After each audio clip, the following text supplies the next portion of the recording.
Chamo Marjorie Jasper, eu sou neuropsicóloga clínica e hoje eu quero conversar com vocês sobre um assunto que nunca esteve tão presente nas discussões da nossa sociedade: a depressão. Talvez você já tenha percebido isso nos últimos anos.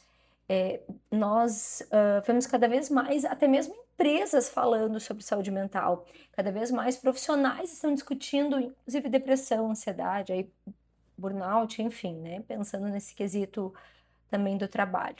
Cada vez mais pessoas também estão sendo afastadas do trabalho por uma questão emocional.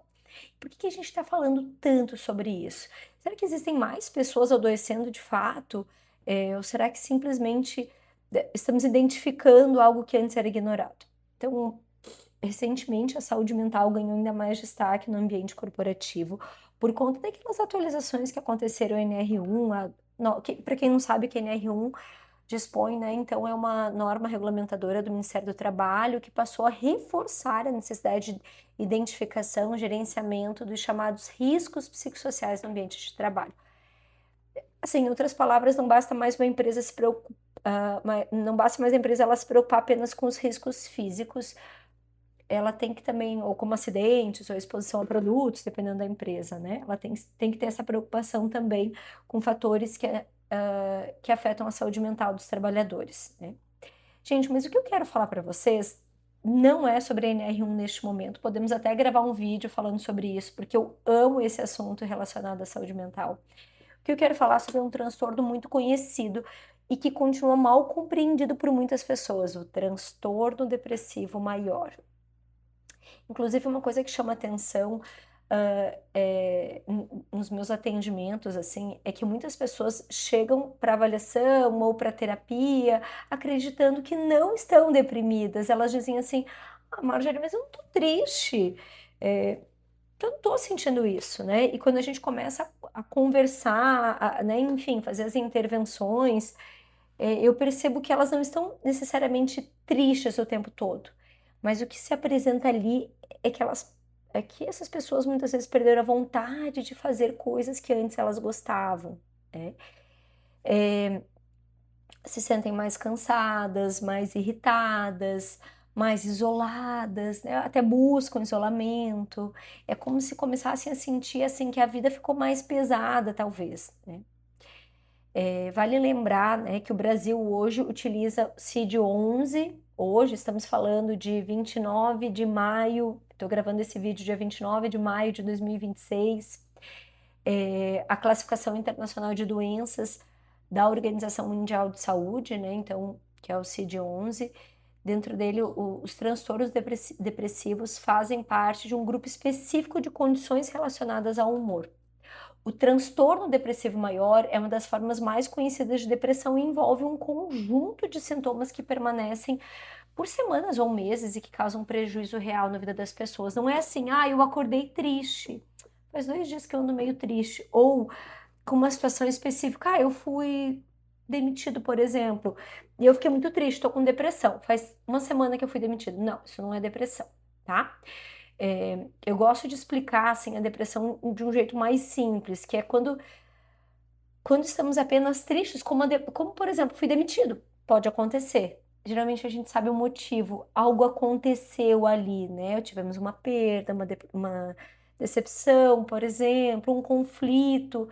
Mas quando o tempo vai passando, essa tendência tende a diminuir. Eu tenho uma amiga querida que recentemente o cônjuge, o marido dela faleceu. E aí eu tava conversando com ela e eu falei, olha, tem coisas que é só o tempo, né? É só o tempo quem vai ah, ir resolvendo essa dor que fica. É a dor da falta, a dor, enfim. O que eu quero dizer? Então, ela sabe por que que ela tá triste. Ela sabe também que essa dor, claro, ela espera que essa dor vá diminuindo, né? Ela ainda tá vivendo aquele fase intensa do luto, que essa fase vai diminuindo e o tempo vai fazendo com que isso vá diminuindo, né? Então, ela não está em depressão, por exemplo. Por quê? Porque aconteceu recentemente. Na depressão, muitas vezes a pessoa não consegue nem explicar exatamente o que está acontecendo com ela só percebe que está diferente, né? Vou dar um exemplo que eu vejo com muita frequência, né? Então, imagina que Tem uma mãe que sempre gostou de passar um tempão com os filhos, ela organizava passeios, brincava, participava das atividades da escola, super presente. Aos poucos ela começa a sentir que tudo exige um esforço muito grande, o passeio que antes era prazeroso passa a ser assim, algo cansativo. Ela até continua fazendo porque ela ama os filhos dela, mas ela já não se sente feliz. Aquilo não traz prazer. E aí começa aquela sensação de que sou uma mãe ruim, eu não tô sabendo curtir esse tempo com os meus filhos, enfim, né? Bom, o problema ali ela não é a falta de amor, mas muitas vezes a depressão ela acaba diminuindo a capacidade de sentir prazer e interesse pelas atividades. Eu não diria nem muitas vezes, eu diria que ela diminui mesmo, tá? Bom, gente, então assim, ó, o que que acontece? Outro exemplo muito comum que eu posso estar trazendo aqui é aqueles profissionais que são extremamente produtivos. A pessoa continua trabalhando, entregando resultado, continua comparecendo aos compromissos, já que nós falamos da relação com o trabalho e da saúde mental, né? Mas ela reclama com uma sensação constante de esgotamento. Ela acorda cansada. Olha, é um pulinho para isso se transformar em uma série de outros transtornos, né? Você consegue ver a pontinha que pega ali? Bom, gente, então aí essa mesma pessoa ela chega ao fim do dia cansada, sem energia, enfim. E ela começa a perceber que coisas simples como responder uma mensagem no WhatsApp, olha, se você já se deparou com isso, me conta aqui nos comentários se é algo que você já viveu em algum momento. Eu gostaria muito de saber, até para eu ir conhecendo o meu público, entendendo um pouco mais e trazendo conteúdos que são relevantes para quem está me assistindo aqui também nessa plataforma, né? Às vezes, então, responder uma mensagem, organizar uma tarefa, até uma tarefa doméstica, nem pensando no trabalho, enfim. Mas parece que exige muito mais esforço do que antes. E é por isso que a depressão, muitas vezes, ela não é visível, ou, na prática, como tem toda essa subjetividade, ela não é visível, mas ela altera comportamento. Então, quando chega num ponto em que as pessoas de fora percebem, ok, mas nós estamos falando de uma situação em que ainda não é perceptível, porque a aparência, aquela mãe continua organizando, mas ela não sente prazer. Aquele profissional continua entregando, mas é tudo muito pesado, né? Então, demora até que paralise, né? Enfim, o sofrimento é enorme para o sujeito que sente. Tem um sintoma que eu considero muito importante, então, né, que é a perda de interesse, a perda de interesse. Às vezes a pessoa não tá chorando, não tá isolada, mas aquilo que ela fazia deixou de, que fazia sentido para ela, não gera mais o entusiasmo, sabe? Não gera mais aquela felicidade. Ela assiste um filme e ela não se envolve, ela encontra amigos sem aproveitar o momento. Deixa eu desligar um barulhinho aqui do meu computador que às vezes pega. Ela acaba viajando e não sente prazer, recebe uma notícia, a reação é quase indiferente, seja uma notícia boa ou ruim, né? Então, é como se a emoção positiva ela tivesse diminuído de intensidade, sabe? E até as ruins mesmo. Também não tem mais muita relevância. né? Outra característica que aparece bastante é uma autocrítica exagerada. Então, o paciente começa a interpretar tudo de uma forma muito negativa. Erros pequenos que ele comete parecem enormes, né? As próprias qualidades deixam de ser percebidas. Então, assim, se eu tenho uma conquista, eu minimizo aquela conquista. Eu recebi um prêmio e, que bom, tá. Não, mas não foi tão importante assim, não foi tão legal assim, enfim. E isso acaba criando um círculo difícil, porque quanto mais a pessoa se sente, mais ela se critica, assim, ela acaba sendo mais crítica com ela mesma e ela vai se sentindo pior. E para ela se sentir pior, ela se critica mais. E aquela coisa vira quase que um alimentando o outro, né? Uma situação alimentando o outro. Na neuropsicologia, nós sabemos que a depressão também afeta processos cognitivos, né? E não tem como eu não falar sobre isso. Porque muitas pessoas, elas chegam com outro discurso, elas trazem assim, que elas estão com falta de atenção, concentração, memória. Elas dizem assim, minha memória piorou. Deixa eu trazer um alerta, tá? Na terceira idade, tem um risco muito, muito, muito grande de desses sintomas da memória, na verdade, serem uma depressão que está ali mascarada, e também o inverso, se apresentar como uma depressão, mas na verdade o que está apresentando para o paciente é o início de uma demência. Tem que fazer diagnóstico diferencial com muita eficácia, tá? Eu indico fortemente que se você conhece alguém que está tendo essas queixas na terceira idade, falta de memória ou de tristeza intensa, que busque um profissional, preferencialmente neurologista e neuropsicólogo, para aplicar as testagens e também para fazer uma avaliação de qualidade aí na área da neurologia. Marjorie, não tenho acesso a esses profissionais. Bom, um profissional de saúde mental vai fazer uma excelente triagem, um psiquiatra com certeza também, tá? É um psicólogo, sim, mas o psicólogo é importante que ele aplique testagens para mensurar como que estão esses processos cognitivos também, tá bom? Então vamos lá, voltando, né? Então o cérebro ele acaba ficando tão sobrecarregado que a memória ela parece quase como se sobrasse menos energia para processar as informações, sabe? Imagina que você correu uma maratona. Não sei quem corre a maratona aqui, mas imagina que você correu uma maratona. Você fica cansado, né? Então é como se o cérebro estivesse assim cansado. Tá bom. Marjorie, quando que é a hora de eu buscar ajuda, tá?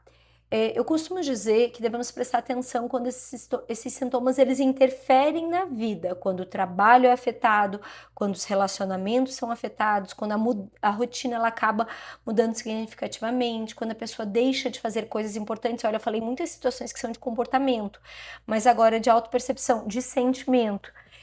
É quando o sofrimento se torna frequente e persistente. Gente, nessa situação, procurar ajuda não é exagero, é cuidado, tá? E aí eu vou trazer uma questão, mesmo que eu saiba o motivo que eu acho que eu tô, que talvez eu esteja só triste, busca ajuda, com certeza. Profissional, psicólogo aqui, né? Pensando nesses quesitos de depressão, ele vai conseguir te orientar, ele vai conseguir trabalhar contigo. Posso ir no psiquiatra direto? Pode, claro que tu pode, não tem problema. Mas veja, é importante que você vá aprendendo a identificar essas características, até porque a gente sabe que se for depressão de fato, essa manifestação ela pode se apresentar em outras fases. Então, ok, resolvi esse episódio, tu tem uma chance aumentada de ter um outro episódio de depressão. E o psicólogo é o profissional quem faz psicoterapia e que vai te ensinar a lidar com essas questões.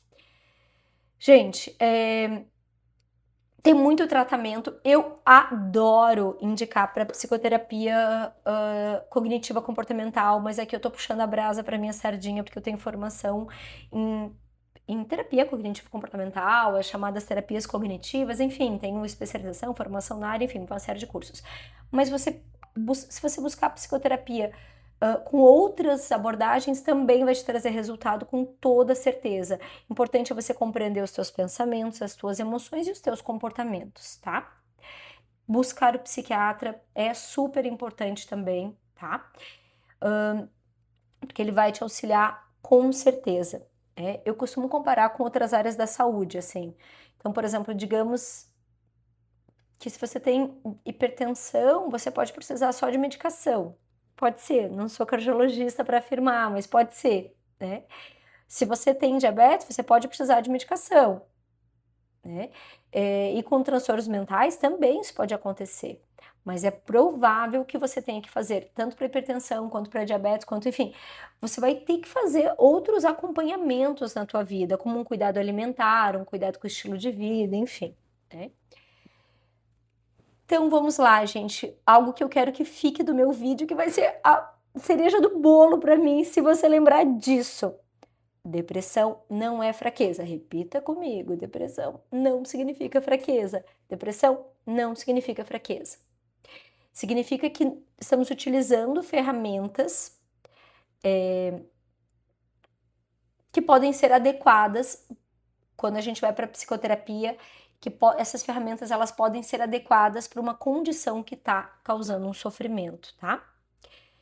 E aí eu vou trazer outras sugestões, assim, cuidar do sono, atividade física, manter contato social, exposição à luz solar, vitamina D, né? Uma organização de rotina, nada disso substitui um cuidado de saúde, um cuidado médico, um cuidado com um psicólogo, tá? Mas com toda certeza vai te ajudar, até mesmo para te motivar a buscar essa ajuda, tá bom? Ou a pessoa que você gosta e que você vai encaminhar esse vídeo, se você acredita que ela vai se beneficiar. Então não é preguiça, não é drama, não é falta de vontade, nada disso é depressão, tá?